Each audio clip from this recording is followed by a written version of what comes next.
Good morning, students. Welcome to my channel, Maths Hub. And let us do the first topic, that is lattice. Okay. So before we move on to the topic of lattice, let us understand some terms.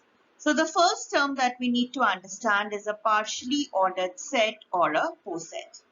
So the definition says a relation R on a set S is called partially ordering or partial order if it is reflexive, it is antisymmetric, and it is transitive, right? So all those who do not have the knowledge of these relations, let me just tell you this. What are these relations?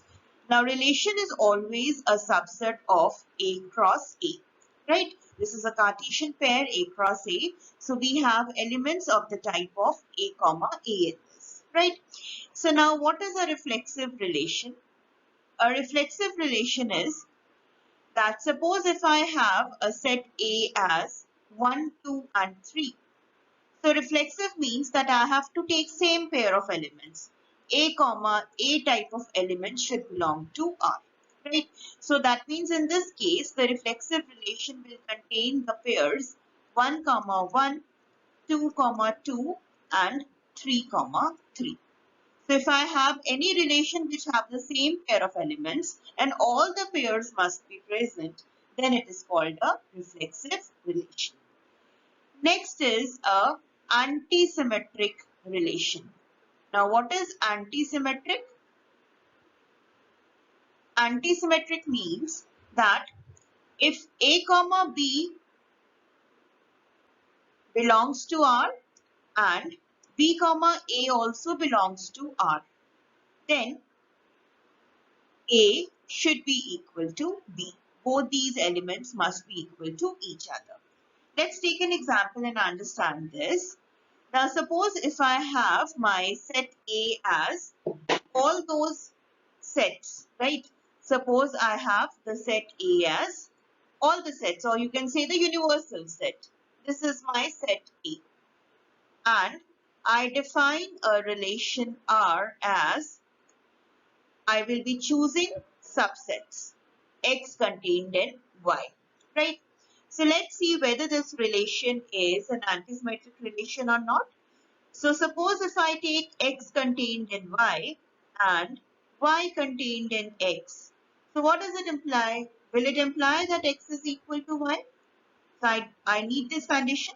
So that means a subset relation is always anti-symmetric in nature, right? Okay. Let's take the next relation, that is transitive. Now what is transitive relation? Transitive relation means that if A comma B belongs to R and B comma C belongs to R, then A comma C should belong to R.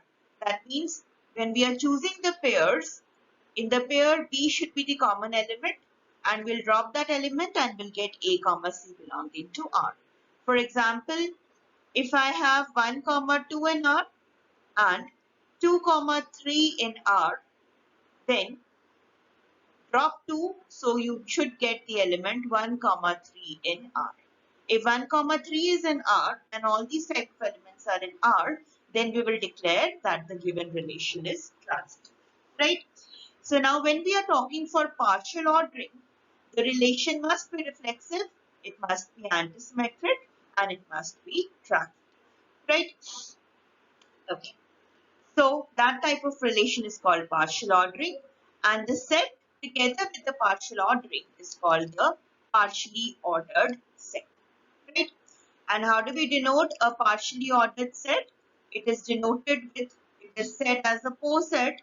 So P stands for partial, O stands for ordering, and you know what is a set. And how do we denote it? We denote like this. S denotes the set for which we are defining the partial ordering, and R defines the partial order, right? So this is how we represent a partially ordered set. Now let's look at one example of partial ordering. We are given the set S as 1, 2, 3, and let us define the relation R as 1, 1, 2, 2, 3, 3, 1, 2, 3, 1, and 3, 2.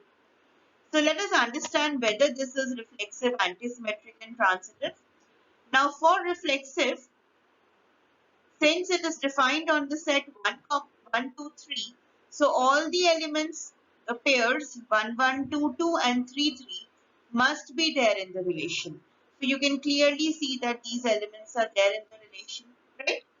Now for antisymmetric, we have to check that if A comma B and B comma A are dead, then A must be equal to B. So let's take up the first pair 1, 2. Now you can see that 1, 2 is in this relation, but 2, 1 is not there in the relation, right? So you cannot check this element. Now let us take 3, 1 in relation. 3, 1 is in relation, but you can see that 1, 3 is not in the relation. So again, you cannot check this element. And then you can have 3, 2 in R. And again, you can see that 2, 3 does not belong to the relation. So when you cannot check any pair of elements, then it will automatically qualify for that relation, right? Now let us check for the transitive pair. If I take the element 1, 2, do I have any element that starts from 2? No. So let's not take this pair. So if I have 3, 1, do I have any pair starting from 1? Yes. 3, 1 is in this relation, and you can also see that 1, 2 is in this relation. So it should give rise to 1 will drop and it will give rise to 3, 2. So is 3, 2 in the relation? Yes, it is. Right? Okay. So now if I take 3, 2 in this relation R, do I have any pair starting from 2? No. So whichever element was there, the transitive pair is already present.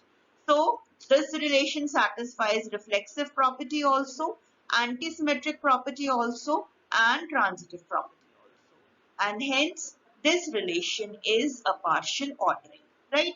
So the set along with this relation R will be called as a partially ordered set, right? So you can see this is the diagram, the graph obtained by making the nodes as the points of the set and the relation elements as the edges. So you can see that there was one element as 1, 1. So we had a loop at 1, 1. There was one element 2, 2. So there is a loop at 2, 2. There is one element 3, 3. So there is a loop at 3, 3. Then there is one element 1, 2. So you can see there is an edge joining 1 to 2 and the arrow marks towards 2. Then there is an edge from 3 to 1 and there is an edge from 3 to 2.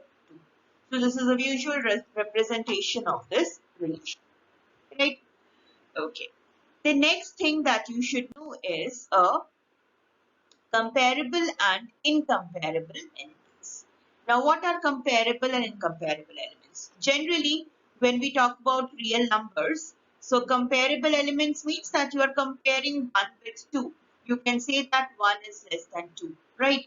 But now when we are comparing the elements of a relation, which elements are called comparable and which elements are called incomparable? Now the elements A and B of a POSET S with the partial ordering less than equal to are called comparable if either A is less than equal to B or B is less than equal to A. That means if there is a relationship between the two elements that we need to compare, suppose we need to compare the pairs A and B. So if there is a relationship between A and B or B and A, then we see that the elements are comparable, right? And if there is no such relationship between the two elements A and B, that means neither A is related to B nor B is related to A, then those elements are called incomparable elements, right? Let us understand this definition with the help of an example.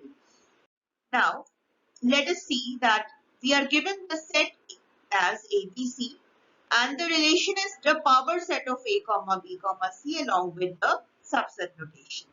So power set of this set means all the subsets that you can generate from this set ABC, right? So now if I tell you that are the pairs A comma C and A comma B comparable? So since the relation is given to us as subset relation, let us see that is A comma C contained in A comma B? It's not contained, right? It's not contained. And hence we will say, and let's see other way around also. Can we say that A comma B is contained in A comma C? No. So neither of the two is holding. Neither A comma C is contained in A comma B, nor A comma B is contained in A comma C. And hence we cannot say that these two elements are comparable. So they are incomparable elements, right? But if I ask you that are the elements A and AB, are they comparable? Then how will you check for this? We can say that A is a subset is contained in A comma B. We can say this, right? So there is a relationship between A and A comma B. So in that case, these two elements will become comparable, right? I hope it is coming out to be clear, right? So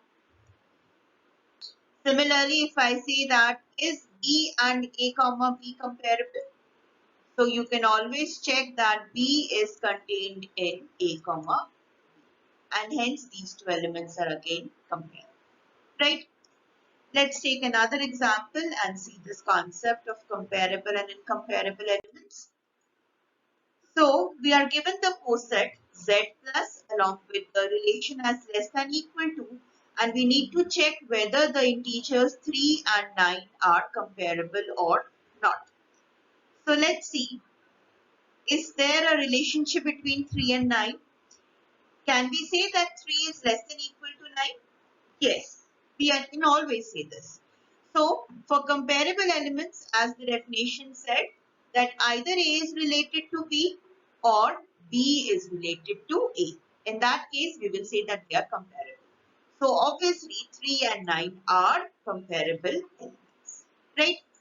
Similarly, if you are given the POSET Z plus with again less than equal to, can we say that 7 and 5 are comparable elements? Yes. How? Again, you can see that 5 is less than 7, right? And hence again, there exists a relationship between 5 and 7, and hence they are comparable, right? So I hope comparable and incomparable are clear to all, right? That's all for this video, and believe in yourself and you will always succeed. And subscribe to my channel to get more updates on the next topic. Thank you.